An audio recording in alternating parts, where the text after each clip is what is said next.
Baik, ini berita gembira ya untuk Anda mungkin penderita diabetes dan juga untuk penderita kanker. Benar nggak sih diabetes itu ternyata nggak benar selama ini kalau diabetes itu adalah sesuatu penyakit yang tidak bisa disembuhkan?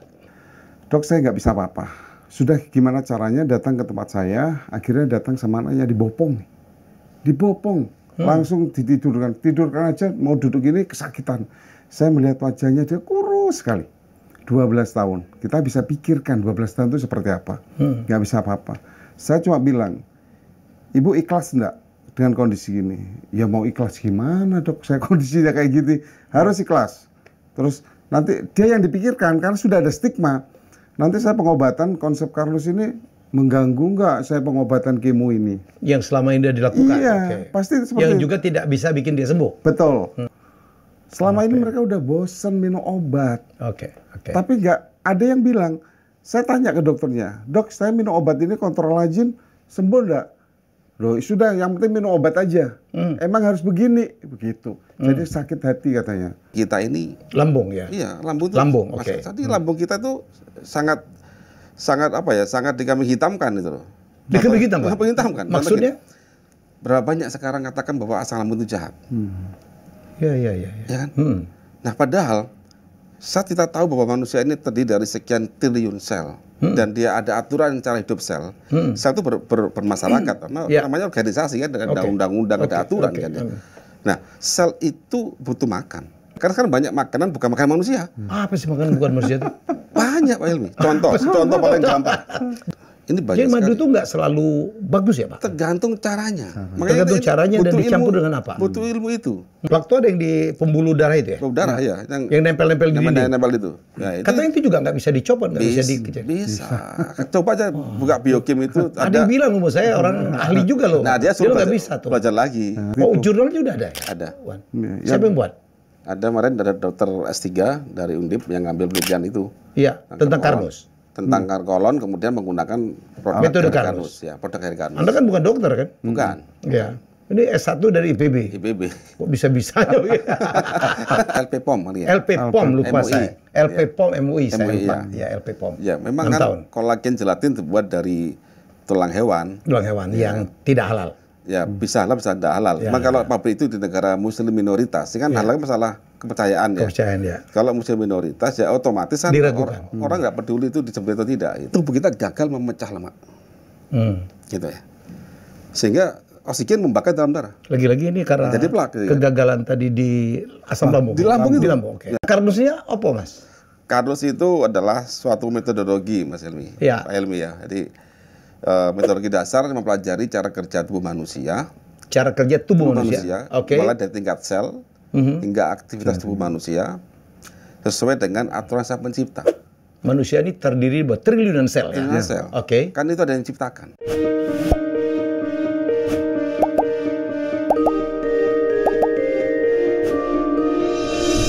Baik, ini berita gembira ya untuk Anda mungkin penderita diabetes dan juga untuk penderita kanker. Hari ini, ya pagi ini sudah menghadap saya di studio dua orang yang mungkin Anda tidak tahu siapa atau barangkali kalau kenal pun sudah kenal dalam lingkungan terbatas. Yang pertama adalah Pak Iwan Beni Purwowidodo. Ini founder dari Carlos. Carlos apa? Tahan dulu, jadi sabar. Yang kedua, ini dia nih. Mukanya sih mirip Coki Sitohang. Dr. Edi Subagio MR. Wah, ke belakangnya nggak usah lah. Yang beliau menerapkan sistem ini yang merawat atau membuat sembuh banyak sekali penderita diabetes dan kanker. Benar nggak sih diabetes itu ternyata nggak benar selama ini kalau diabetes itu adalah sesuatu penyakit yang tidak bisa disembuhkan? Ya, jadi begini. Dulu mungkin saya masih bilang, ikut ya, stigma bahwa diabetes nggak bisa disembuhkan. Stigma kita nyebutnya ya. Stigma jadi. Dan banyak sekali orang yang yakin, Dok. Mengiyakan itu sudah bertahun-tahun. Termasuk saya loh. Iya, sudah bertahun-tahun, puluhan tahun mungkin. Iya. Dan cuma bisa dikontrol. Bisa dikontrol. Cara ngontrolnya dengan apa? Obat. Obat, lifestyle, ngatur makan sama exercise. Betul, itu. Ya. Ternyata setelah ada sebuah metode ini, konsep ini, saya menerapkan bisa sembuh ternyata. Iya. Iya. Dan itu totalitas. Proven ya? Proven benar. Ya, bukan ngomong-ngomong toh. Ini banyak bukti juga ada case reportnya banyak. Ya. Dan itu ternyata mereka mulai, tapi tidak semata-mata Carnus ini langsung ngekat obat, enggak. Ya. Jadi step by step, jadi tahap demi tahap, jadi tapering. Sampai benar-benar enggak minum obat sama sekali. Gradual. Betul, gradual. Ada contoh paling ekstrim nggak? Apa jangan ekstrim lah, ekstrim lah. Yang rata-rata udah ngobatin berapa orang nih? Kalau Dulu saya, katanya dokter kecantikan ya. iya. Lebih cocok sama. Jadi awalnya itu mungkin gini, Iya, saya asalnya itu emang dokter umum dulu. Dokter umum. Terus habis itu dapat beasiswa ke Bangkok, ke Korea juga, Oke. untuk kecantikan. Oh. Nah mungkin Allah itu sayang sama saya supaya dosa kita nggak tambah banyak. Yaitu saya sudah ikut kecantikan lah. Setelah sudah di situ nyaman, kok saya ditemukan dengan konsep ini yang sesuai dengan tujuan saya jadi dokter, yaitu untuk menyembuhkan pasien, Ya, bukan mulia mengobati. banget ya, mulia Karena ada banget dua, ya mulia ya. Ada menyembuhkan dan ngobatin. Oke. Akhirnya sama Allah itu diijabah. Saya diberi petunjuk dengan ilmu konsep ini ya, metodologi baru ini.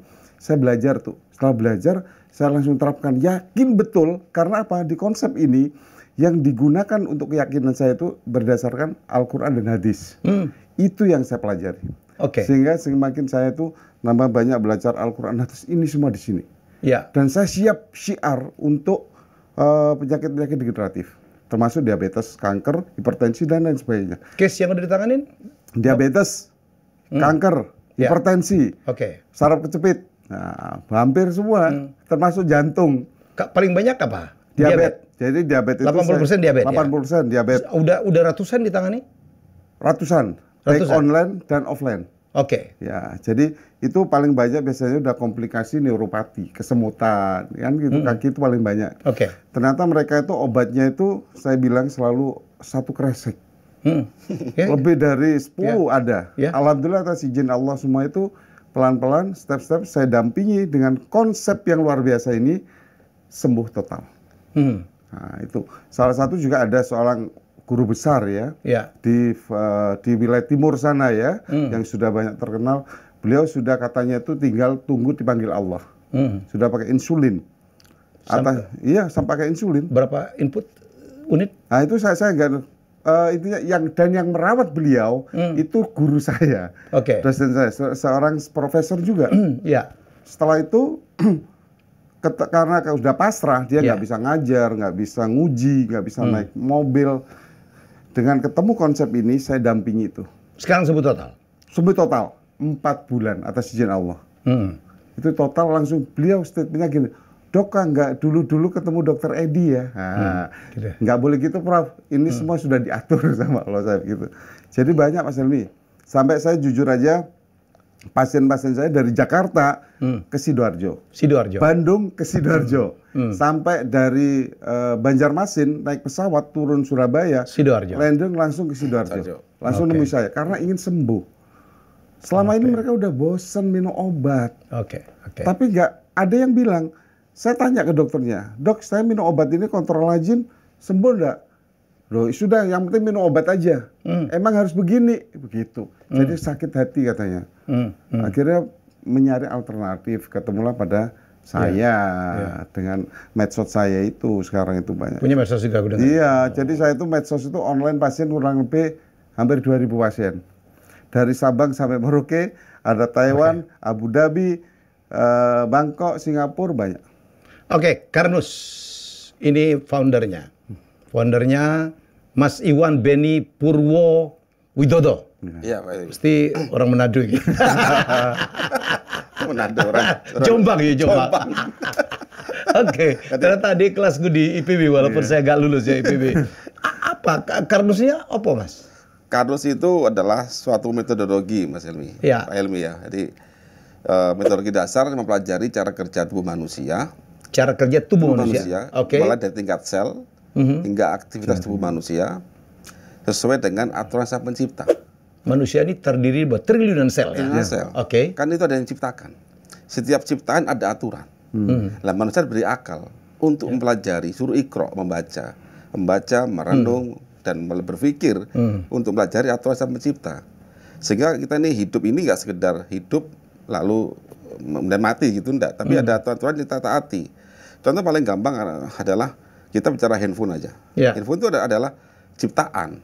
Hmm. Kita membeli handphone, meskipun kita sudah beli handphone, uang kita sendiri, kita kan nggak bisa ngawur. Harus tunduk dengan aturan pembuat handphone. Ya. Handphone aja ada aturan. Yang bikin siapa? Pembuat handphonenya. Apalagi ciptaan Tuhan. Apalagi manusia. Apakah manusia, kemudian tanaman, hewan, itu ujuk-ujuk ada. Bumi, galaksi, ujuk-ujuk ada. Tanpa ada yang ngatur. Baik lagi ke dasarnya, bahwa itu ada aturannya. Maksud tubuh kita ini, tubuh ini ada aturannya. Nah, kalau ingin sehat, carilah aturan seperti apa. Dan itu sudah tersemat di ilmu dasar yang kita pelajari saat ini. Di kimia, fisika, biologi, matematika. Tinggal kita urutkan aja. Kalau kita urutkan, makanya di kami itu ada kuliahnya yang saya sampaikan ke masyarakat. Oh, jadi Carnoussi udah disampaikan dalam bentuk kuliah? Perkuliahan kami. Jadi kami ini mengundang masyarakat membelajar konsep Carnus secara dasar. Kita mulai dari tingkat atom kita belajar. Jadi kita ini mengkoneksikan the dot. Bahwa ilmu itu sangat berhubungan. Dari mulai fisika, kita belajar fisika tentang atom, tabel periodik, hingga ke biologi, ke manusia. Itu berhubungan semua, Pak. Oke. Nah, kita urutkan aja. Kita ketemu alurnya. Dan ternyata ada nih satu hal yang memang masih lag dalam kehidupan sehari-hari kita. Contoh yang paling gampang lah. Lambung kita ini. Lambung ya? Iya, lambung itu. Lambung, oke. Jadi lambung kita itu sangat dikambing hitamkan itu loh.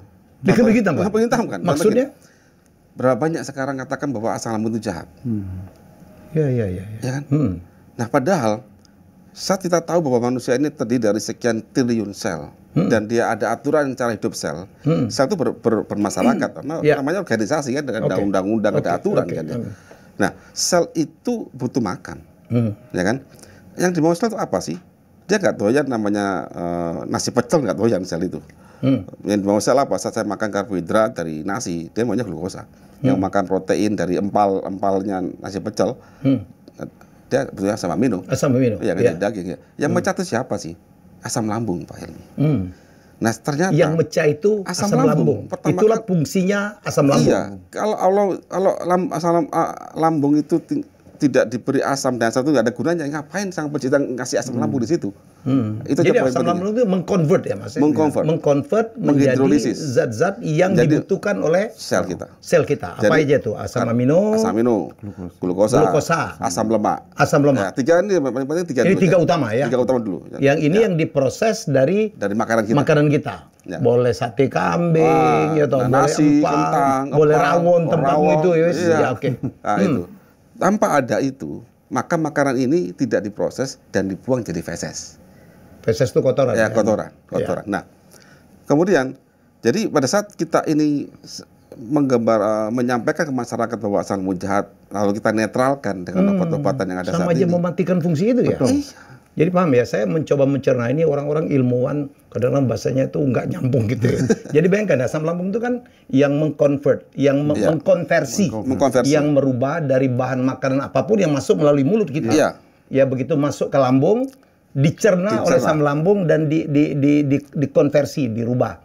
Ya ada yang menjadi asam amino. Asam amino, ya protein itu, ada yang menjadi glukosa itu untuk energi kita. Ya, itu yang katanya paling jahat ya. Katanya. Katanya.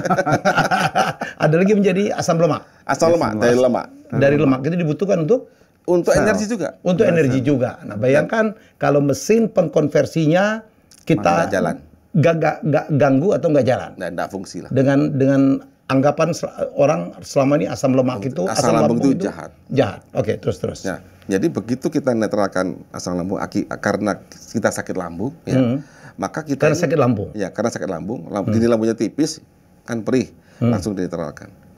Maka hari itu sel kita tidak makan. Mulai nih kita mulai kelaparan. Dan karena tidak pernah ada solusi untuk menambal lambung, maka orangnya akan terus ketergantungan. Hari ini kita gagal memberi makanan sel, besok masih sakit, minum lagi. Itu yang GERD ya? Sakit jadi GERD akhirnya. Banyak banget tuh ya GERD ya? Nanti GERD jadi anxiety, jadi diabetes, jadi hipertensi, jadi kanker. Dari situ semua awal mulanya. Iya, jadi habis makan ya, misal makan, kayak istri saya, dia kalau terlalu pedas nggak bisa. Apa santan nggak bisa. Kebanyakan makan nggak bisa. Terlambat makan juga nggak bisa. Salah makan juga nggak bisa. Selama ini begitu dia sakit, dihajar dengan obat, betul. Obatnya penetra lambung, mulai dari langsung menetralkan dengan basa. Yang kedua sampai menghambat sekresi asam lambung dengan obat menghambat itu PPI namanya. Dan itu mengurangin daya kerja dari asam lambung. Jadi asam lambung seolah itu jahat. Padahal penting ya. Sekarang kita analogi aja Pak Helmi. Kenapa ya kita ini harus makan makanan yang terus dimasak dulu. Kenapa kayak mungkin komodo kok bisa makan bangkai dan dia nggak mati gitu ya. Karena perbedaannya kuat di konsentrasi asam lambungnya. Jadi semakin kuat asam lambung itu maka semakin kuat untuk memecah apapun yang masuk. Jadi makanan kita ini makanan itu nggak ada yang steril Pak Helmi. Di udara ini banyak sekali bakteri. Sebenarnya. Ya bakteri banyak. Kita ambil aja agar, petri agar yang untuk membiarkan bakteri ya, itu aja. Pasti dibiarkan banyak komponen. Otomatis makanan kita taruh di meja itu pasti banyak komponen bakteri dan lain-lain. Nah bakteri waktu kita makan kena asam lambung itu pecah mati dia. Karena di lambung juga ada asam. Ada asam. Asam itu yang mecah dia. Asam yang mecah dia yang mematikan dia juga. Kuman-kuman bakteri-bakteri tertentu ya. Otomatis dia gerbang utama untuk men-screening ini makanan masuk ke dalam. Jadi Carnus ini fokus di apa ya? Carnus itu pelajari manusia secara seutuhnya, Pak Helmi. Jadi kita bisa tahu di mana sih letak pelanggaran yang dilakukan oleh manusia sehingga dia sakit. Karena sakit itu adalah akibat ada hal-hal yang nggak tahu kita langgar. Nah, karena Allah sudah menjanjikan ada kesembuhan, maka kita tinggal flashback ke belakang. Jadi kita memitigasi, kemudian mengevaluasi. Oh, bapak lakukan ini. Oh, bapak dan bapak langgar ini. Mulai dari makanan manusia. Jadi kita ada cooking class, Pak Helmi. Makanlah makanan manusia. Karena sekarang banyak makanan bukan makanan manusia. Apa sih makanan bukan manusia itu? Banyak Pak Helmi. Contoh paling gampang. Jangan saya makan itu. Iya itu masalahnya. Bukan manusia. Berarti makanan bukan makanan manusia. Apa tuh apa? Contoh gini. Kita makan minyak yang terhidrogenasi. Jadi minyak trans, ya creamer. Non-dairy creamer. Non-dairy creamer. Nah, itu bukan makanan manusia. Enggak sehat itu. Enggak jadi pecah oleh sistem kita. Enggak bisa dipecah. Jadi definisi makanan manusia gini. Yaitu makanan apabila kita konsumsi bisa dipecah oleh sistem pencernaan, kemudian bisa dibawa oleh darah dan bisa dimetabolisme oleh sel hingga menjadi energi di mitokondria. Jadi ada makanan yang tidak bisa. Nah, kalau itu nggak dijalankan nggak bisa. Apa aja Mas? Contohnya ya, non-dairy creamer, misalkan. Non-dairy creamer. Ya, itu flavoring, sintetik. Aroma durian, aroma saja, bukan betul-betulan ya. Duriannya masih aman lah. Durian masih aman, nggak apa-apa. Nggak boleh banyak tapi. Ya itu kalau kebanyakan masih nggak boleh lah. Terus? Ya, kemudian berbagai macam pewarna kayak margarin, ya gitu-gitu. Itu kan sulit dipecah. Karena apa? Karena kita merubah struktur dari makanan dari minyak yang cair kita padatkan dengan proses parsial hidrogenasi sehingga dia terjadilah namanya parsial hidrogenasi nanti. Termasuk daging-daging yang awetin itu ya Pak? Atau diolah itu ya? Enggak juga? Nah, cara pengolahan sama juga. Contoh gini yang sekilas seperti makanan manusia tapi bukan. Contoh, kita memakai daging dengan gula merah. Dipanaskan. Gula merah? Ya, protein dengan gula merah. Kita panaskan. Terjadi resin Maillard. Itu yang apa? Caramelize? Oh, beda lagi. Beda lagi. Jadi taruh protein nih. Protein. Tahu bacem. Tahu bacem. Tahu bacem dikasih gula merah toh.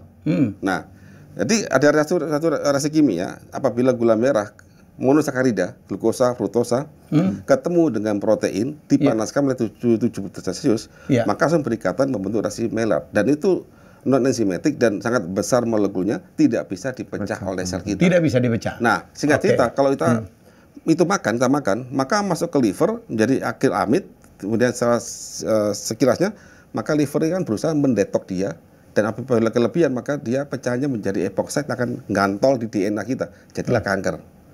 Jadi hati-hati yang suka makan tahu bacem itu.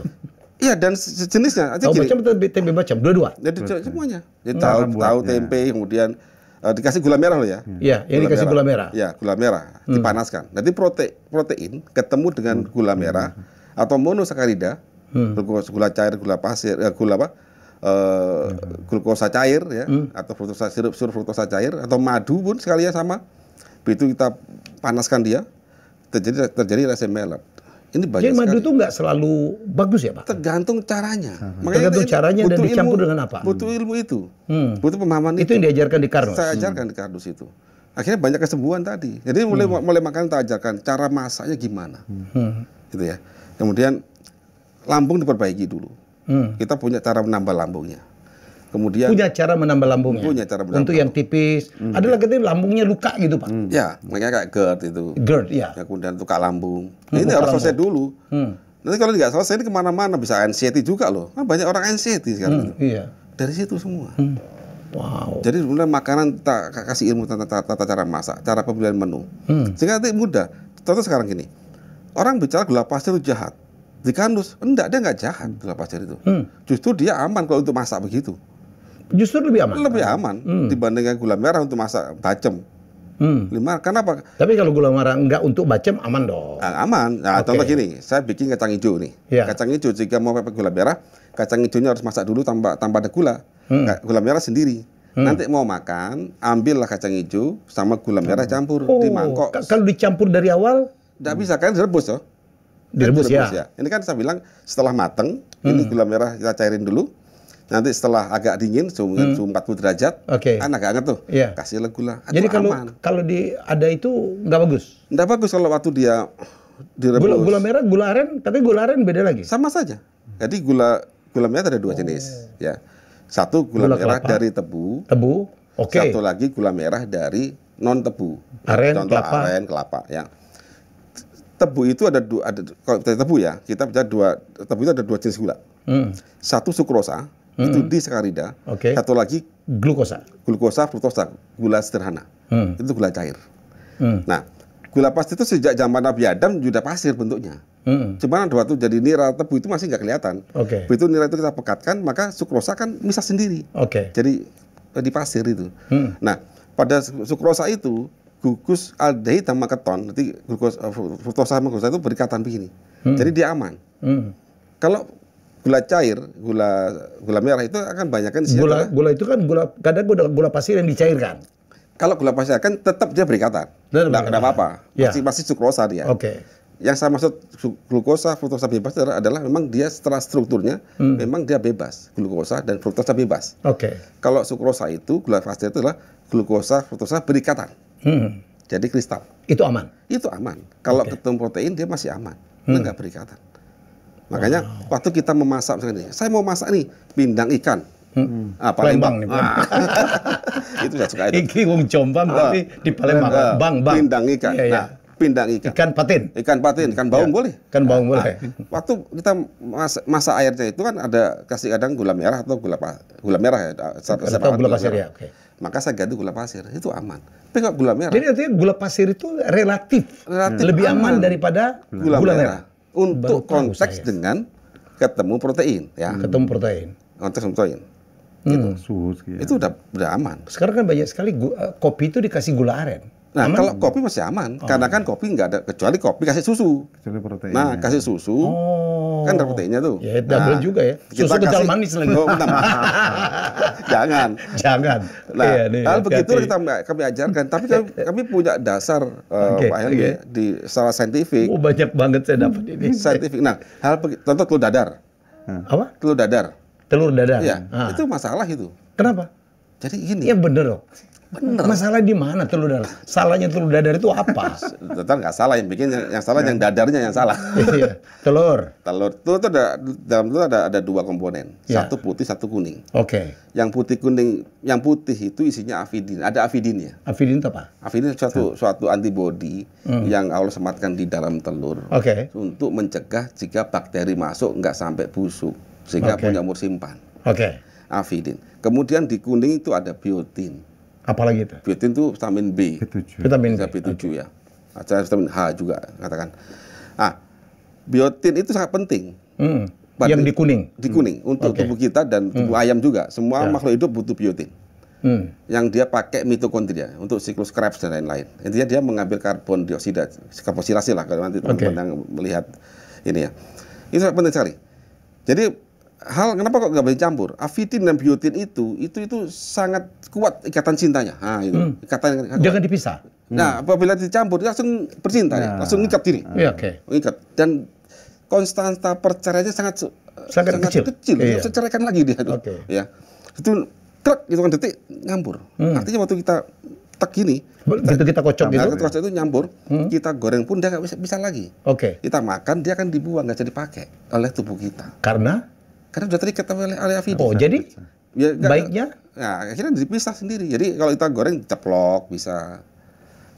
Ceplok itu kan tidak dicampur. Tidak dicampur. Oke. Kemudian diapain, direbus. Oke. Itu nggak ada masalah. Tapi kalau itu dicampur masalah. Apa akibatnya sekarang? Apa akibatnya? Sekarang bayangkan gini. Telur itu bagi sebagian orang mungkin murah. Bagi orang mahal. Paling atau murah, menengah ke bawah. Ya. Seorang anak ibunya memberikan telur, ya kan, supaya dia pinter ya. Tapi waktu didadar, dia akan bikin anak itu stunting nantinya. Karena dia hanya makan hari itu banyak kan satu hari telur aja. Bagi orang menengah bawah yang ya. juga manfaatnya, khasiatnya sudah hilang. Tidak ada. Karena percintaan tidak terpisah tadi. Iya, karena antara si putih sama si kuning. Ya, terikat. Akhirnya apa? Untuk tumbuh dia itu akan terhambat. Dari itu kurang. Kecuali dia makan telur dadar tambah lauk yang lain. Oke. Saya bicarakan di sini. Jadi saya kan miskin sekali Pak Iwan. Iya. Dulu satu telur dikocok-kocok bagi 6. Aku Tantowi pinter juga. Nah, mungkin makan ikan. Bukan ikan, paling banyak ikan. Sekarang saya bilang, apabila seorang anak ini mereka tuh hari ini makan telur dadar, hari itu dia udah anak itu pertumbuhannya kan gini. Kehilangan gizi lah ya. Iya, kehilangan waktu itu. Nah, apabila itu berlanjut pada orang dewasa dan begitu pola makan dia, karena dia nggak tahu, akhirnya dia tubuh sel dia itu nggak mampu untuk regenerasi. Ini kan kita kan sekarang Pak Prabowo juga mau makanan bergizi itu ya. Kalau untuk rakyat kecil di kampung-kampung kan paling telur. Jadi boleh dong kalau putihnya sama kuningnya dipisah aja. Bisa aja. Kuningnya dikocok. Betul. Ya kan? Itu saya ajarkan tuh di cooking class. Dengan apa? Bumbu, dengan tepung segala macam ya. Yang putih juga dikocok. Boleh dong. Boleh dong. Yang penting percintaan ini dipisah dulu. Nah, jadi gini. Caranya nih Bang Ilmi ya. Jadi putih itu kami kasih itu loh bawang merah, bawang putih serah dia ya. Supaya banyak. Ya, kocok masak dulu. Sampai dia mulai gumpal. Nah, gumpal dia rusak afidin. Iya. Rusak. Setelah dia gumpal, masukin kuning. Kan jadi itu dadar. Dan dia tidak bersatu. Tidak mengikatkan diri. Kan sudah. Itu teknik. Jadi pelukan boleh tapi jangan terikat. Ya, nggak terikat. Dia udah ceraikan lagi. Jadi pakai. Hal kecil, tapi kalau dia nggak tahu. Oh iya. Berarti kalau dipakai tiap hari dong. Masalah. Masalah gitu. Jadi banyak orang sakit di situ. Oke. Saya ke Dr. Edi. Apa yang membuat Dr. Edi jatuh cinta dengan Karnus? Satu, pertama. Kalau aku dokter kecantikan tuh duitnya lagi banyak. Di samping, karena ini sunatullah atau apa udahlah itu. Jadi kenapa saya tuh cinta banget konsep Karnus? Satu, di akidah keyakinan saya itu harus pegangannya Al-Quran hadis. Itu yang banyak teman-teman saya, saudara saya lupa dengan itu. Ya, lupa banget. Sehingga dia tetap egonya dengan ilmunya begitu. Padahal ingat, kenapa kok sumbernya penyakit nggak pernah dipegang, hulunya? Sumbernya penyakit? Iya, padahal di hadis sudah ada. Al-Hafidh Asyuti rahimahullah, sumbernya penyakit itu adalah jeleknya al-baradah. Al-baradah itu jeleknya pencernaan. Yang bisa mencerna di tafsir itu lambung. Itu nggak pernah disentuh. Coba lihat Pak Ilmi, semua sakit apapun dan disuka dari situ. Iya. Tapi pernah mikir lambung? Disalah-salahin terus ya? Iya. Padahal kita butuh dia ya. Lambung, karena lambung bisa hipertensi, lambung bisa diabetes, lambung bisa stroke, lambung bisa jantung, lambung bisa saraf kejepit, lambung bisa jadi kanker. Ini ada yang nggak setuju. Kasihan lambung itu. Iya, makanya emang sumbernya di lambung. Terus saya yang menguatkan lagi, ada hadis Muslim itu udah jelas, kita harus percaya hadis kan? Iya. Likul lidain dawaun, segala penyakit itu ada obatnya. Dikuatkan hadis. Jadi nggak ada cerita bahwa diabetes itu nggak bisa sembuh, nggak ada. Dikuatkan ini hadis Bukhari, ma anjalallahu da'in ila anjalallahu shifa'a. Tidaklah Allah menurunkan penyakit kecuali Allah menurunkan penawarnya, obatnya. Ada. Berpasangan selalu. Iya, ini yang saya membuat kuat jatuh cinta Karnus. Setelah itu apa? Yang kedua, produknya itu memang alami. Bekatul loh, Pak Emil kan tahu bekatul. Tahu, ya. Itu dikasihkan hewan-hewan. Iya, kita nggak bebek itu, Pak. Iya. Kita nggak makan bekatul, makanya hewan-hewan bebek jadi sehat. Iya. Justru bekatul itu yang saya dapat ilmu yang jadi Prof Aku ya, yang ngajar dulu kuliah itu. Dari IPB juga kan, Menteri Pertanian era SBY. Nah itu bekatul itu luar biasa nutrisinya. Pak Anton. Saya baru tahu. Pak Anton. Anton. Anton Apriantono. Apriantono. Ya. Wah, temenku itu. Iya, CKS. Nah, Beliau ikut di kakak di, Di Karnus sekarang? Iya, ngajar beliau itu. Hai. Pak Anton, oke. Terus. Jadi salah satunya di beras itu, mungkin saya bingung gimana caranya satu beras ditempel bekatul. Di mana ngelemnya, kan saya begitu. Ternyata saya ke pabriknya sudah ada alatnya untuk ditempelkan. Nah, dari situ itu alami. Sampai produk Karnus ini untuk anak bayi pun bisa. Produknya bentuk apa sih? Nutrisi sih. Nutrisi Semua. Jadi kita ada yang dijadikan minuman gitu. Jadi suplemen. Jadi kita ini setelah kita mengkaji semua tadi, ya. Pertama kita butuh nutrisi bagaimana bisa menambah lambung. Nah, saya menambah lambung. Ya, merekonstruksi lambung. Ternyata lambung itu ternyata mukosa terbuat dari glikoprotein dan kita bisa bikin itu dari kolagen tipe 3. Kebetulan saya pakai kolagen pertama only one di Asia Tenggara, Pak Hilmi, alhamdulillah. Dan kemudian kita ada riset tentang pati dari pisang. Jadi pati dari pisang itu saya kasihkan dengan kolagen saya, jadilah kayak mucin itu. Kayak apa? Mukosa lambung itu. Plek, nambal dia. Kemudian, yang luka-luka ya. Nambal. Nanti nambal 4 jam, kemudian di digest, masuk lagi dalam darah kita, dipakai dari dalam. Jadi kita skema begitu. Oke. Nah, itu skema itu kita punya nutrisinya. Terus yang kedua, kita butuh skema untuk menyedot plak dan membakar plak. Kan ini problem nih. Pada diabetes, hipertensi, stroke, dan lain-lain. Plak ini adalah makrofag yang memakan TG dan kolesterol terbakar dalam darah. Sehingga kita harus sedot dia. Plak itu ada yang di pembuluh darah itu ya? Pembuluh darah, ya. Yang nempel-nempel di dinding? Nempel itu. Ya, katanya itu juga nggak bisa dicopot, nggak bisa dikejar. Bisa. Coba aja buka biokim itu. Ada yang bilang umur saya orang ahli juga loh. Nah, dia nggak bisa tuh. Belajar lagi. Makanya dia harus dipasang ring gitu. Ya. Karena kalau udah sekali nempel, itu katanya kayak karat gitu, udah nggak bisa lagi dihilangkan. Bisa. Coba beliau minta membuka tentang transporter pada makrofag. Namanya ABC A1 sama ABC G1 ya, G1. Jadi ada caranya itu. Makanya kami ajarkan itu pada kuliah Karnus, Pak Ilmi. Kami insya Allah September ada kuliah Karnus angkatan ke-16. Kuliah Karnus ini Anda buka ya? Kayak seminar gitu? Iya, seminar 2 hari. Kita belajar dari pagi sampai malam. Malam ada praktikumnya. Kita buktikan semua itu. Yang ikut siapa aja? Siapa aja yang berminat? Siapa aja boleh. Masyarakat dokter, masyarakat umum, penderita gitu yang pengen tahu. Kalau penderita, banyak kan mereka kalau ingin belajar di dalam ikut kuliah. Kalau enggak, cukup ke dokter kami, dokter Edi, banyak dokter kami juga. Atau ikut cooking class tadi malam. Oke, saya ke dokter Edi. Dok, ada juga bahwa Karnus ini juga metodiknya ya, metodenya juga bisa untuk ngobatin cukup banyak pasien-pasien kanker ya? Alhamdulillah. Jadi bukan alhamdulillah banyak yang kanker, jadi kurang lebih bisa diobatin. Saya tuh juga nggak nyangka, Pak Helmi. Jadi tiba-tiba kok pasien kanker yang terutama sudah stadium 3 dan 4, kanker payudara. Oh, banyak kanker payudara. Iya. Itu mereka ada sudah yang di kemo, ada yang sudah dioperasi, ada yang nggak mau operasi. Nah, ini ada kejadian satu orang Surabaya ini sudah 12 tahun kanker payudara, dan beliau tidak bisa duduk sama sekali, terbaring totalitas. Jadi 12 usia 61. Jadi beliau itu sudah nggak mau dioperasi, takut. Pasrah lah udah ya. Pasrah, takut dioperasi, sudah di kemo 3 kali. Saya tahu beliau kenal saya pada waktu itu, waktu kita umroh awal 2015. Dok, saya nggak bisa apa-apa. Sudah gimana caranya datang ke tempat saya, akhirnya datang sama anaknya dibopong. Langsung tidurkan aja, mau duduk gini kesakitan. Saya melihat wajahnya, dia kurus sekali. 12 tahun, kita bisa pikirkan 12 tahun itu seperti apa. Nggak bisa apa-apa. Saya cuma bilang, Ibu ikhlas enggak dengan kondisi ini? Ya mau ikhlas gimana, Dok? Saya kondisinya kayak gitu, harus ikhlas. Terus nanti dia yang dipikirkan, karena sudah ada stigma. Nanti saya pengobatan konsep Karnus ini mengganggu nggak saya pengobatan kemo ini? Yang selama ini sudah dilakukan? Iya, pasti seperti yang juga tidak bisa bikin dia sembuh? Betul. Akhirnya saya yakinkan, akidahnya saya kuatkan, akhirnya mau. Setiap 1 pekan, 7 hari, saya suruh kontrol. Itu perkembangannya luar biasa. Dan yang biasanya saya ada tambahan lain. Saya terapi pakai entong nasi. Nah, ini yang nggak ada punya dokter, mungkin di luar jalur ya. Entong nasi? Iya, entong nasi itu. Apa itu? Terapi pakai alat entong nasi itu. Oh, centong? Entong. Jadi di refleks ya itu. Iya, pakai alat itu saya. yang sudah 5 tahun minimal dipakai di dapur. Nah, dan itu Yang dari kayu?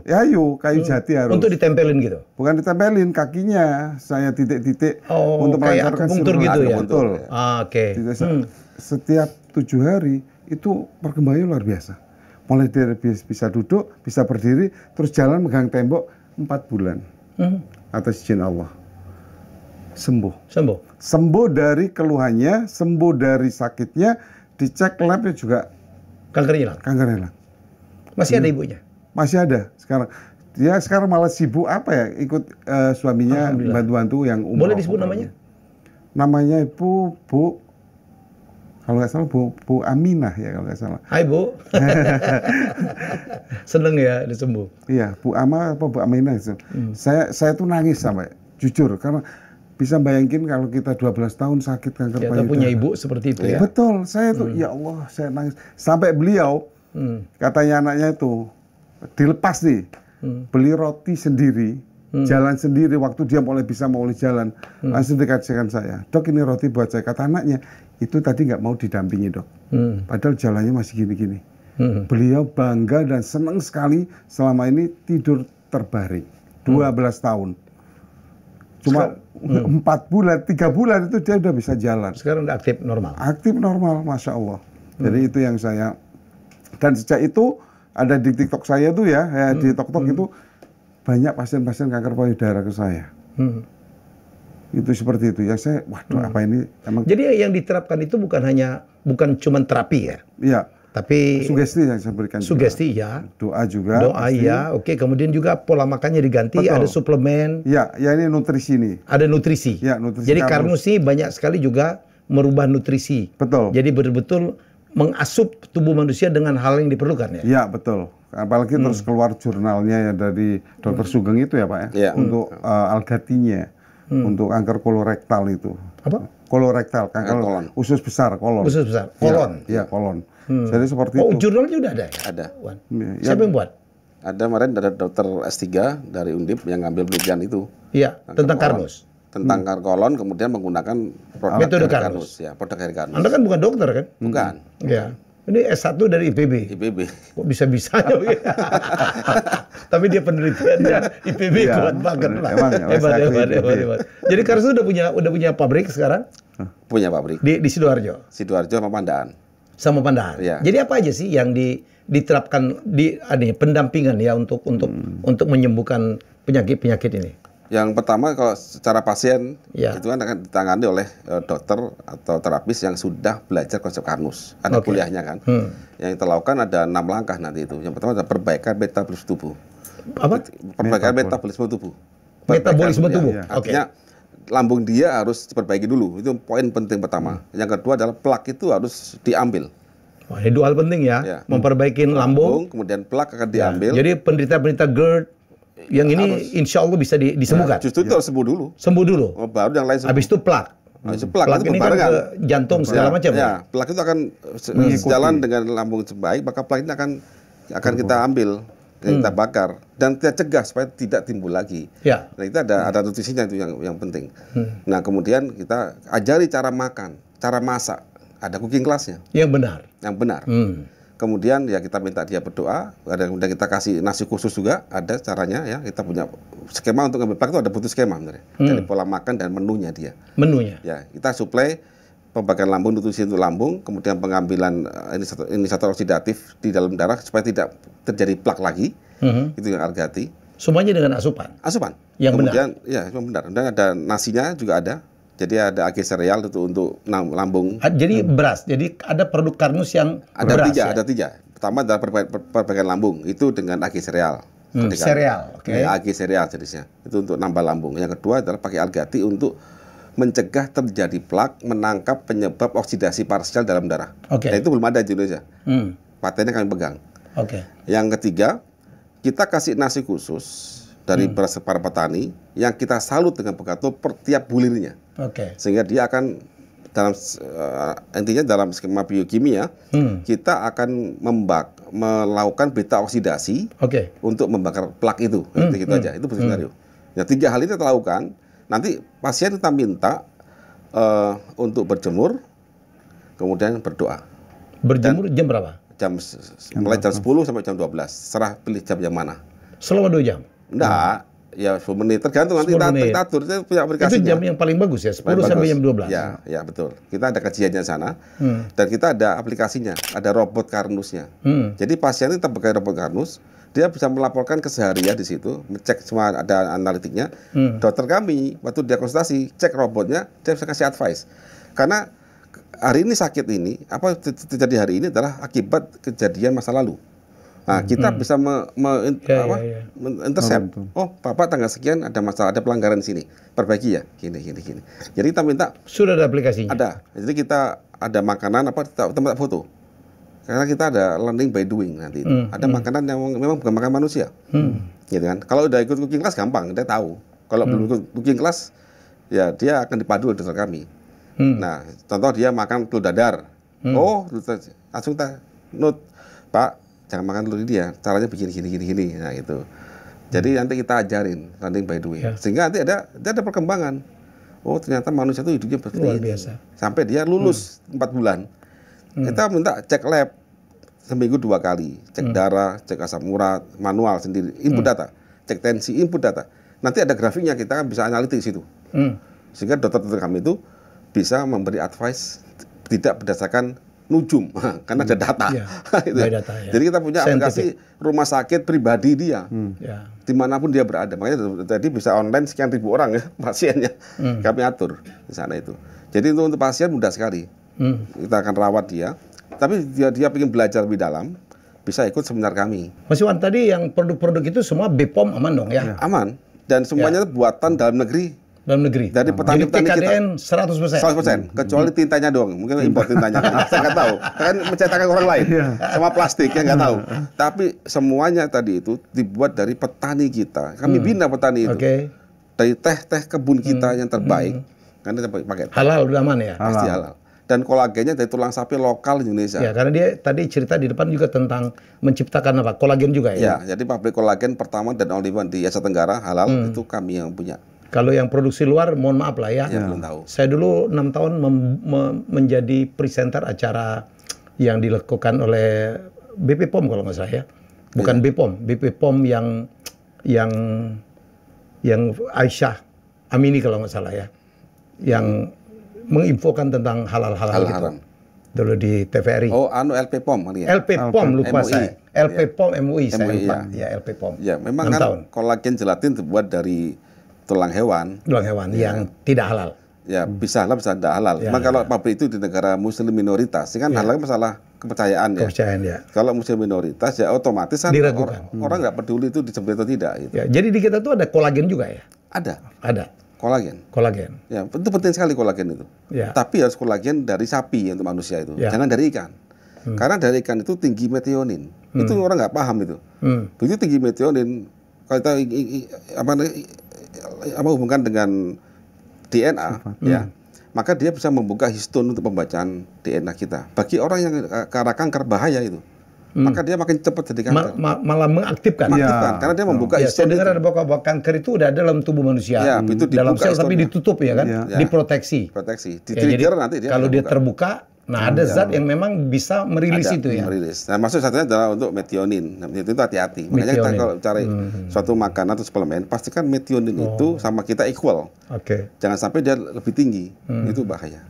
Oke, saya tadi menerangin ke saya bahwa sejarah memang manusia itu sejarah diabetesnya itu udah melekat ya, tinggal menjaganya. Atau gimana tadi Mas Iwan nerangin ke saya? Jadi umur 0 sampai 40 itu aman ya? Tidak begitu. Itu kan perjalanan pasien diabetes. Perjalanan pasien diabetes. Jenjang karir diabetes. Jenjang karir terus. Jenjang karir diabetes. Artinya gini, setiap orang yang nggak paham skema itu pasti dia akan melamar jadi pasien diabetes.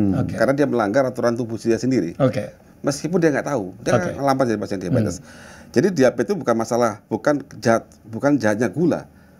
Kasihan gula itu dijahatkan. Padahal sel kita ini sangat cinta gula. Sangat cinta. Sangat butuh gula. Sangat cinta, bukan butuh lagi, cinta. Cinta. Semua sel kita sangat cinta. Semua doyan gula. Gitu kan? Kalau berlebih memang masalah. Cuman ada aturan, sang pencipta membuat aturan pada semua sel kita dalam menerima gula dari darah. Kan darah kan hanya pelayan, dia hanya mengantar saja glukosa ya. Nah, Apa perintahnya dia? Allah itu men-setting begini. Sel manusia, kamu boleh ngambil gula dari darah kalau kamu mendengar perintah dari pankreas. Perintahnya itu bernama insulin. Nah, gitu kan. Kalau disetting bahwa jika kamu mendengar perintah, otomatis sel punya telinga, punya reseptor, ya kan. Jadi awalnya tolak begitu darah bawa gula, maka pankreas tahu berarti dalam darah kita ada gula, maka dia bikin insulin supaya sel itu mengambil gula, kan gitu. Nah, itu lagi begitu. Nah, someday biasanya itu pankreas bikin satu insulin. Insulin fungsinya apa ya? Saya tahu. Itu hormon itu perintah. Surat. Jadi kalau gini, dalam manusia begini, Pak Helmi. Tubuh kita itu adalah organisasi sekian triliun sel, organisasi ya. Negara kita berapa anggotanya?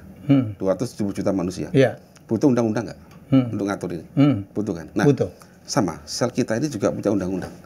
Di negara kita ada UUD 45. Di sel kita ini siapa? DNA. DNA itu diturunkan jadi hormon. Ya kan? Sama UUD 45 jadi Kepres, Kemen, Perpu, Perdes, misalnya desa RT, itu udah menuju ke UUD 45 dong. Nah, itu seperti itu analoginya. Nah, ada skema, begitu ada aturan tentang gimana jika ada gula dalam darah, ada aturannya. Sel-sel otot, dan tubuh kita mayoritas adalah sel otot kan, tubuh ini mayoritas sel otot, jenis-jenisnya. Sel otot, kamu kalau butuh gula, dan gula itu adalah makananmu, kamu harus nunggu jika diperintah oleh tubuhmu. Siapa yang memberi perintah? Itu pankreas. Karena dia punya sensor. Kita ada gula dalam darah, maka akan ngasih pankreas itu punya sensor. Oh, ini yang butuh. Sel ini butuh. Nah, butuh. Itu ada gula, maka dikirim melalui insulin yang pembawanya. Nah, begitu ada gula dalam darah, itu si pankreas kan tahu. Maka dia langsung bikin insulin. Bikin perintah. Nah, begitu insulin dibikin, akan dikasih ke dalam darah. Dibawalah darah itu. Begitu temu sel otot, dengar perintahnya. Gitu kan? Oh, ada insulin. Berarti ada gula di luar tubuh saya, di luar sel. Maka dia langsung tahu dan dia buka pintunya, gula masuk. Sehingga gula darah akan turun kan, normal lagi kan. Itu skemanya begitu. Nah, sekarang bayangkan jika telinga sel itu tuli, ada yang nutupin. Contoh plak. Ya. Contoh lagi, ada suatu ledakan kecil akibat partial hidrolisis, partial oksidasi dalam darah menghantam reseptor telinga sel, kan rusak. Akhirnya begitu pankreas itu mendeteksi ada gula tinggi dalam darah karena habis makan, ya, terus dia bikin insulin. Kok nggak denger? Kok gula nggak turun-turun? Itu pankreas tahu loh, dia mensensor itu. Akhirnya dia bikin lagi 2. Nah, 2 baru denger. Besok lagi, mungkin seminggu depan lagi, bikin 2 insulin, tidak dengar. Bikin 5, bikin 10. Saya terasa 5 tahun kemudian, usia 40, dia bikin 100, masih nggak dengar. Itu bikin lagi, nggak mampu pankreas. Itu diabetes. Jadi masalahnya adalah, kenapa ini sel tuli? Siapa bikin tuli? Itu nggak pernah diselesaikan. Di pengobatan kita manapun. Apa penyebab dia tuli? Nah, dari kajian kami itu adalah, pertama dia teroksidasi akibat tubuh kita gagal memecah lemak. Gitu ya. Sehingga oksigen membakar dalam darah. Lagi-lagi ini karena jadi plak, kegagalan tadi di asam lambung. Di lambung itu. Okay. Nah, jadi gini Pak Rimi, itu kalau nanti sampai Pak Rimi belajar di korea gini. Kita punya karbohidrat, protein, lemak, ada 3 ya, makanan utama kita ya. Karbohidrat dan protein itu harus dipecah di lambung dulu supaya bisa masuk dalam darah. Jadi kalau karbohidrat jadi glukosa baru dalam darah. Protein dipecah oleh asam lambung jadi asam amino baru masuk dalam darah. Kalau ini gagal dipecah jadi feses. Artinya nggak ada gunanya. Artinya dalam darah akan rendah gula, akan rendah asam amino. Jadi feses. Kita punya lemak kan, satu lagi lemak. Lemak ini dalam lambung dipecah dianu aja, tapi masih masuk dalam darah kita tetap lemak lagi. Nah, padahal sel maunya asam lemak. Jadi lemak ini pemecahannya terjadi di dalam darah, bukan di lambung. Tapi untuk memecah lemak ini butuh enzim, namanya lipoprotein lipase. Nah, sekarang bayangkan, saya makan tempe. Tempe itu kan ada lemaknya, lemak tempe, lemak kedelai, minyak kedelai, ada protein kedelai, ada karbohidrat dari kedelai. Jika lambung saya benar, maka protein kedelai akan jadi asam amino kedelai. Oke. masuk dalam darah saya. Oke. Karbohidrat kedelai akan jadi glukosa, dan masuk ke dalam darah saya. Oke. Lemak kedelai masuk dalam darah saya, belum masuk. Begitu ketemu sel nih, begitu dia minta gula, oh ada gula. Begitu asam amino, oh ada asam amino. Begitu dia minta asam lemak, nggak ada. Darah bawahnya adalah lemak, trigliserid. Trigliserid, ya, lemak itu trigliserid. Oke. Si sel maunya apa? Asam lemak, bukan trigliserid. Ini kegagalannya karena tadi asam lambung tidak memproses ya. Oke. Begitu dia minta asam lemak, di dalam darah adanya trigliserid, ya kan? Maka tubuh langsung membuat enzim. Enzim itu bernama lipoproteinipase. Enzim terbuat dari apa? Asam amino. Asam dari mana? Dari tempe yang protein tempe yang dipecah oleh asam lambung. Kalau selesai kan? Nah sekarang kita bayangkan, simulasikan. Asam lambung saya netral. Kena obat mah. Kena obat netral asam lambung. Nah, akhirnya saya makan tempe nih. Karbo tempe sebagian nggak dipecah. Protein tempe nggak dipecah. Nggak dipecah. Jadi feses. Lemak tempe masuk dalam darah. Ingat, karbo jadi feses, protein tempe jadi feses. Akhirnya dalam darah saya rendah asam amino, ya kan? Tapi lemak tempe masuk. Nah, begitu sel itu minta minyak tempe, asam lemak tempe, adanya trigliserid tempe. Dia minta dong pemotongnya. Pemotongnya adalah enzim. Apa bahan baku enzim? Asam amino tempe. Dicek, nggak ada. Jadi feses. Ya sudah, nanti numpuk. Nah, sekarang darah kita itu, Bang Helmi, itu bawa oksigen dan bawa bahan bakar. Sekarang kita lihat di mobil. Mobil itu bahan bakar dan oksigen ketemu di mana? Kan di dalam piston. Darah kita enggak. Di sepanjang pipa bahan bakar itu ada oksigennya. Artinya apa? Ini begitu makanan masuk dalam darah kita, ini tidak boleh lama-lama. Ini harus segera masuk ke dalam sel. Oksigen nanti ketemu sel di mitokondria. Pembakaran di mitokondria. Pembakaran tidak boleh terjadi di luar mitokondria. Mitokondria adalah ruang bakar sel, kayak piston mesin mobil kita. Nah, begitu. Jadi bayangkan, jika lemak hari ini dalam darah saya lemak atau trigliserid dari pempek bulan lalu, kira-kira saya ketemu oksigen terus tuh. Kan terjadi kebakaran, namanya oksidasi parsial namanya. Begitu terjadi kebakaran tadi itu secara parsial, maka akan ada inflamasi di dalam pembuluh darah. Datanglah makrofag. Dia makan, pluk, makan. Banyak jumlahnya, Bang Helmi. Yang dimakan? Iya banyak. 1 sendok makan minyak goreng itu banyak jumlah molekulnya itu. Coba dihitung aja. Banyak sekian juta triliun molekul. Ya, molekul kita bicara. Dimakan makrofag. Nah, makrofag itu makan banyak lemak yang gagal dipecah itu, dia bentuk foam cell. Jadilah plak. Jadilah plak. Nah, plak itu, jadi ring jantung itu semua dari situ. Iya, karena apa? Pembuluh darah menyempit akibat kegagalan memecah lemak tadi. Akibat apa? Tertarik lagi. Ada 2 hal akibatnya, dari lambung yang gagal memecah. Yang kedua, Anda salah makan minyak. Minyak yang terhidrogenasi tadi saya sampaikan, kayak creamer, non-dairy creamer tadi. Lemak yang terpolimerisasi dari akibat kita memasak makanan berulang-ulang. Makin enak kan? Kayak rendang gitu ya. Minyak jelantah. Minyak jelantah gitu. Saya makannya pakai minyak jelantah. Nah, enak itu. Nah, enak sekali kan. Nah, itu terpolimerisasi. Kita nggak tahu. Jadi akibat lampu netral, tidak tahuan tata cara masak tadi. Jadi satu. Masuk. Dan itu gagal. Itulah kita melanggar algoritma sang pencipta. Nah, tapi jangan khawatir. Allah itu membuat skema lain. Dan disebutkan oleh ilmu pengetahuan. Contoh di makrofag yang jadi plak itu. Apakah bisa diambil? Bisa. Ternyata bisa, ada transporternya, namanya ATP binding kaset A1. Cuman dia butuh zat yang mengambil, namanya ApoA1. Dibuat dari mana? Di dalam usus halus, ya, di plasma sama di liver. Cuman dia butuh bahan baku. Itu kami sematkan di AG sereal. Itu singkatnya begitu. Begitu lama bagi, saya minta dia makan manusia, ada cara makannya, cara masaknya, dibawa, ngambil lah itu, diambil, tung, dibakar. Selesai. Makanya ada kesembuhan. Canggih manusia itu. Semakin dalam kita asal kita tahu caranya. Caranya itu kita ajarkan. Jadi asupan apa yang diperlukan, asupan apa yang harus dihindari. Dan kami tidak sekedar doktrin, bukan. Kami itu ada kuliah kanusnya. Silakan ikut, tetap belajar bareng. Debatlah saya di situ, nggak apa-apa. Karena kita belajar Krebs cycles. Anda paham nggak Krebs itu? Kalau belum paham ya nggak usah debat. Karena biokim dasar. Udah berapa orang yang berhasil diobatin atau mungkin punya catatan atau udah menjadi pasien atau menggunakan ini dapat manfaat? Case report kami itu yang terdata yang taat dari report kami itu ada sekitar ratusan orang. Ada case reportnya. Data total dari pasien tadi sekian 1.000 orang.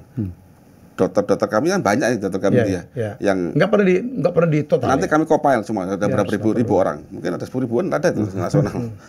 Cuma kan enggak kita publikasi secara massal ya. Cuma kita kasih case report ada.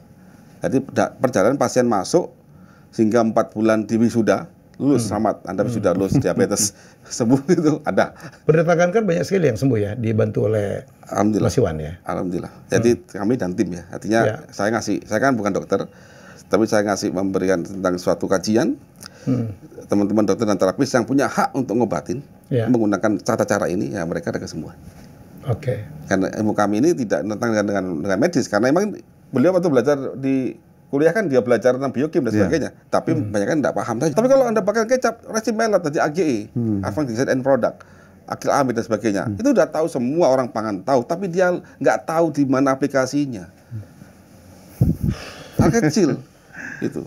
Terus sehari-hari. Tempe bacem tadi. Nah, tempe bacem. Contoh mau bacem jangan pakai gula merah, pakai gula pasir, nggak apa-apa. Karena tadi Wan apa ininya? Istilahnya tuh kalau di reaksi Maillard. Maillard. Jadi reaksi antara protein gugus NH3 ketemu dengan gugus gula. Yang akibatnya membuat satu ikatan glycation antara protein dengan gula kuat, nah membuat endingnya jadi advanced glycation end product. Itu senyawa radikal ya, yang dia reaktif sekali, yang tidak bisa dipecah oleh sistem metabolisme tubuh kita. Jadi gini Bang Emi, jadi gini, sel itu pada saat ketemu dengan glukosa, dengan asam amino, ini mempunyai pintu berbeda. Pintunya? Berbeda.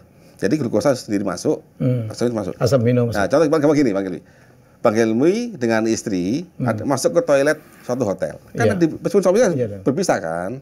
Kalau perempuan ke sini, karena Bang Helmi gandengan sama istri di borgol. Ini kemana kita ini? Nggak bisa. Ya sama begitu. Jadi ini katanya kuat sekali. Jadi dia nggak bisa masuk? Nggak bisa masuk. Nggak masuk. Terus di dalam darah ada oksigen. Ya kebakar ya. Liver harus selamatin. Nggak ada fungsinya ya? Nggak ada fungsi dan beracun. Ya beracun. Akhirnya dan dia bereaktif sekali. Jadi makanya nanti kita belajar tentang di kardus itu dasar kami di biokim dan di gugus kimia organik dasar. Jadi pada saat kita belajar sana kita tahu mana yang nggak boleh, mana yang boleh. Secara sifat dari molekul itu harus tahu selama kita masih hidup di dunia. Dan satu lagi Bang Helmi, selama hidup di dunia ini kita harus paham bahan bakar mesin kita, sel kita. Ya. Bahan bakar sel tapi di tingkat ruang bakarnya. Kalau seorang driver ya bicara mobil, maka dia harus tahu mesin saya itu mesin injection. Maka bahan bakar saya adalah bahan bakar cair yang harus bisa disemprotkan di dalam ruang bakar. Itu harus tahu dia. Ya kan? Sama juga dengan tubuh kita. Sel kita itu bahan bakar yang di ruang bakar dia adalah asetil-CoA, CH3CO-CoE. Itu wajib tahu dulu. Apa seperti itu? Driver. Apa itu nanti baca di Kosopkanus. Saya sering sampaikan ke masyarakat. Anda pahami itu asetil-CoE, ingat-ingat selama masih hidup di dunia. Itu aja. Nanti di akhirat beda lagi, saya nggak tahu apa. Sih, nggak perlu makan lagi juga. Nanti kita runut dari situ ketemu, dari sini ketemu. Kalau gini itu kita cut, sakit kita. Nah, udah itu aja. Kalau mau sembuh, balikin. Wow, ini kita udah satu jam nih. Keren. Kita udah ilmu sekarang berkembang. Jangan dibongkar semua. Ya jelas di buku ini ada semua deh. Ada semua nih, sebagian ya. Tapi ini konsep Karnus. Ini fundamental. Pendekar Nusantara katanya. Nanti kuliah Karnus kita bongkar semua itu. Oke, jadi ada seminarnya, ya ada websitenya, ada di IG juga ya, ada akunnya. IG, jadi konsep Karnus. Konsep Karnus official. Ya, kalau di IG. Kalau di website konsepkarnus.com. Ya, Anda bisa tanya-tanya. Jadi saya pikir penting. Saya hari ini ya banyak sekali yang selama ini ternyata salah. Ya stigma yang salah bahwa diabetes tidak bisa sembuh. Kanker apalagi ternyata semua Allah itu menciptakan penyakit pasti ada obatnya. Ada pasangannya juga pasti ada. Semuanya diatur berpasang-pasangan. Berpasang-pasangan. Ya berpasang-pasangan. Jadi banyak hal. Jadi Dan di Karus kita juga, dan banyak sekali hal-hal yang kita makan selama ini ternyata itu bahaya. Iya. Bahaya karena cara masaknya, Cara ya. masaknya, cara pemilihannya. Cara pemilihannya, cara timingnya. Iya. Ya kayak tadi kecap, kayak gula merah, saya kaget-kaget juga tuh. Jadi menurut saya mari kita hidup sehat karena sehat itu penting. Ya, dan butuh ilmu itu. Ya. Sehat, betul. Karena sakit itu lebih mahal daripada sehat. Betul. Betul ya? Betul. Jadi Meskipun ini dikasih kamar yang VIP, saya yakin nggak mau. ya, jadi semoga ini bermanfaat. Jadi dan ada produknya. Jadi di konsep Karnus sudah menyediakan apa juga yang harus diasup. Ada suplemen, ada beras, bekatul segala macam yang baik untuk dalam rangka memperbaiki apa sel-sel kita ya. Ya. Dan saya percaya bahwa memang saya tahu betul bahwa manusia itu terdiri dari triliunan sel. Ya. Jadi sakit, sehat itu tergantung kepada Selnya. organisasi selnya. Selnya. Kalau dibikin ngawur ya ngawur, ya betul. kan? Jadi itu dia. Dokter Edi, ada yang ingin disampaikan mungkin? Baik, yang saya sampaikan cuma sedikit atau satu ya. Ya. Sadar dan sadarlah bahwa sumbernya penyakit ada di lambung dan itu sudah ada hadisnya kita kalau beragama. Oke, ya. Konsep Karnus itu sangat sekali ya.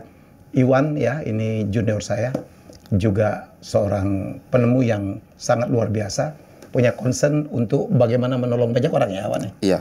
Ya, jadi bahwa banyak sekali atau hampir semua penyakit itu berasal dari lambung. Namanya orang mistreatment tentang lambung. Iya. Ya, apalagi penderita GERD ya. Jadi kadang-kadang begitu sakit itu yang dikonsumsi adalah obat-obat yang justru mematikan fungsi lambung. Iya. Padahal lambung itu, terutama asam lambung itu sangat diperlukan untuk mengkonversi, merubah.